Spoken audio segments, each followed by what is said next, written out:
Eric Saperston is an evolved male who wanders the globe interviewing the rich, the famous, and the everyday Joes and Moes who either live life to the full or want to figure out how to live it to the full. Eric asks lots of questions as he wanders around the world to get people talking about wonder. His last book was called Live in Wonder. It is my pleasure to welcome the Director and Chief Creative Officer of Live in Wonder, one Eric Saperston, back to Studio 4 to tell us more, and back to rainy Vancouver from the Maui. Yes, aloha. Aloha. Still living in that tree house? I just moved from the tree house to a 230-acre organic farm. Really? Yeah. So things are looking up in the Live in Wonder world. Things are good. It's nice living in Maui. Yeah. How did you begin on this journey? Where? When? Well, I was in San Diego. I went to school there, went to college, and when I graduated from college, my mentor challenged me to make my trip more meaningful. I came to him and told him I was going to take a year off and follow the Grateful Dead and work a ski season in Aspen, and he thought that was cool, but he thought, what else can I do on that trip that would provide value to other people? And so on a dare from him, I decided when I wasn't following the Dead and working a ski season, I'd call up some of the most powerful people in the world and take them out for coffee. And one of the powerful people in the world at that time was probably one Jerry Garcia. Yes, indeed. He was head of the Grateful Dead. Did you talk to him or did he ignore you? No, I talked to Jerry Garcia, which was incredible. After wanting to follow the Dead and being a big fan, getting a chance to meet him was extraordinary, and that led to meeting President Jimmy Carter and comedian Billy Crystal and astronaut Kathy Thornton and the director of the FBI and a whole range of incredible people. So what did you do when someone turned you down? I cried and felt felt bad about my life. No, I'm just kidding. There was a lot of people that said no. Of course, it's a numbers game. When you go out there, and even if with the most powerful intentions, not everyone's a yes. And you have become the Grand Inquisitor. Somebody called you an emotional archaeologist. Did you grow up in a family where people asked you lots of questions as a little guy? You know what, I didn't grow up in a family that asked lots of questions, but I think on my journey I just became super inquisitive. Actually, my dad was a fan of the brothers Karamazov, and that's where that Grand Inquisitor came. So I guess there was a little bit of influence on their side to be curious. Why is it important, as we go down the path, that we ask questions, lots of questions? Well, I think the question is far more important sometimes than the answer. The ability to ask intelligent questions, as a result, gets more intelligent answers. And so there's an amazing thing about asking questions. I think the people who are skilled at asking questions can go anywhere in the world and create anything. If you come from a place of thinking you already know the answers and you have to pretend like you know what you're doing, then I think you're stuck. But if you have the humility and the intelligence to do a well-crafted question and ask for what it is that you really want, the world will rise to meet you. I think we talked about this before, but the greatest words probably in the language, in the English language, I need your help. Yes. Well, Norman Vincent Peale, I need your help. That is very true. When I was on the journey, when I was traveling, one of the people that I met was the former president of Coca-Cola, Donald Keough, and when I asked him what separates those who achieve from those who do not, he asked me, of course, and I squirmed in my chair and I thought it might be tenacity or communication, but what he shared with me is what separates those who achieve from those who do not is in direct proportion to one's ability to ask others for help. Sure, and take a risk, of course, and confront the dragons, of course.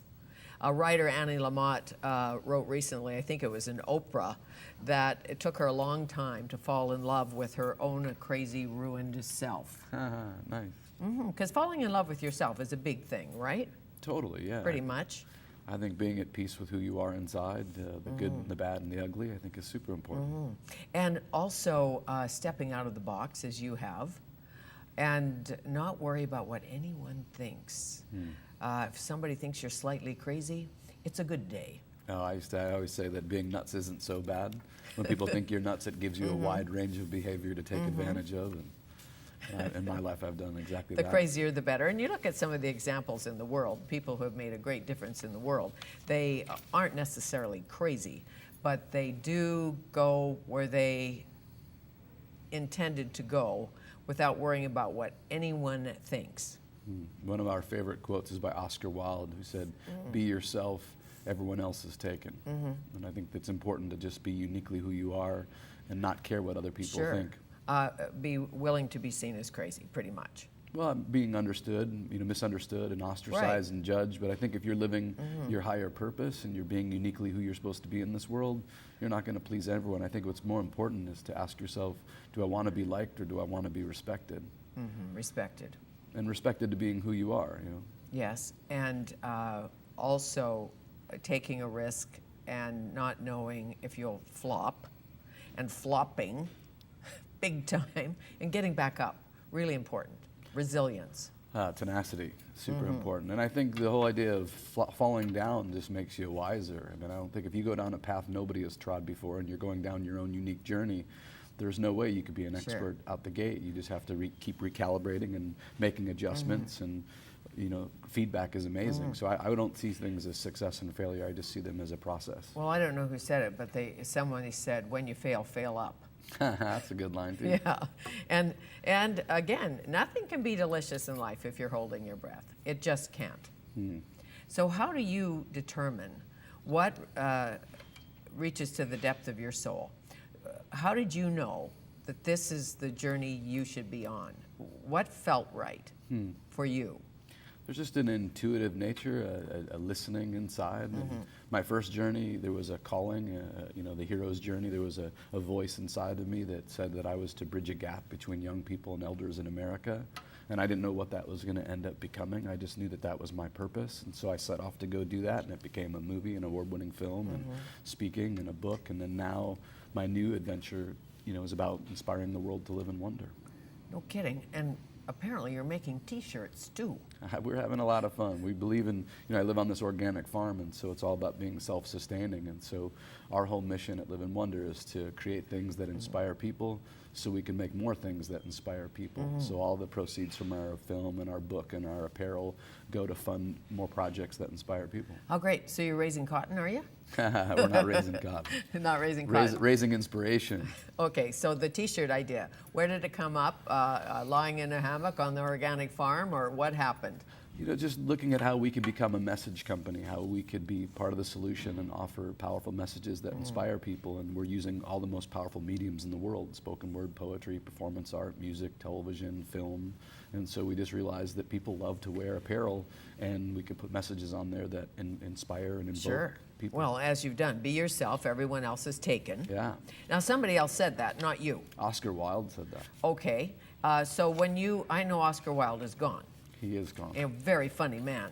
Very wise and funny. Very wise and funny and philosophical and all of that. So when you use an Oscar Wilde quote on a T-shirt, do you have to get permission from someone?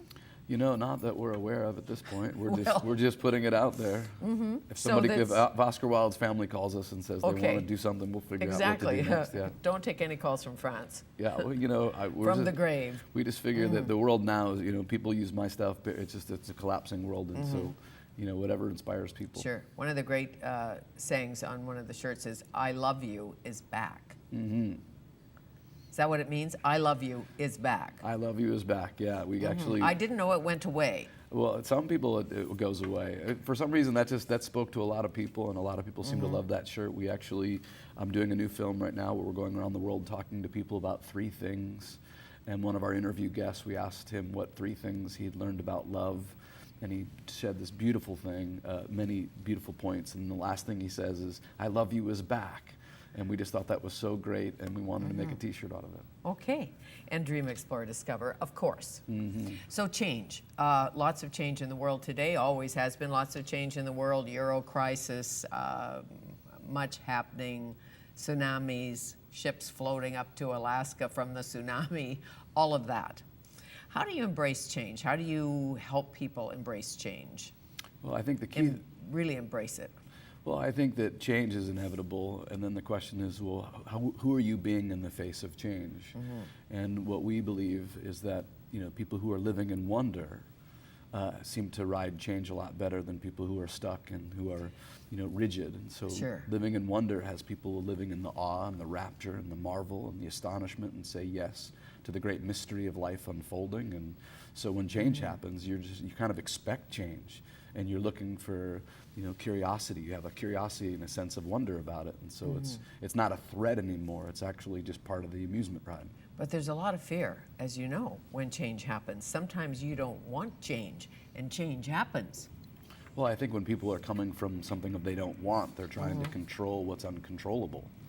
So if you, again, live from a place of awe and rapture and realize that there is no control, and that people, I think leaders and powerful people on the planet come from a place of that they're comfortable in the not knowing. They thrive in the not knowing. And the not knowing is constantly shifting. And so if you're able to be powerful in the shift, then that's a leader. And that's big, isn't it? So a good leader to you. Let's take a break. When we come back, we'll talk about leaders.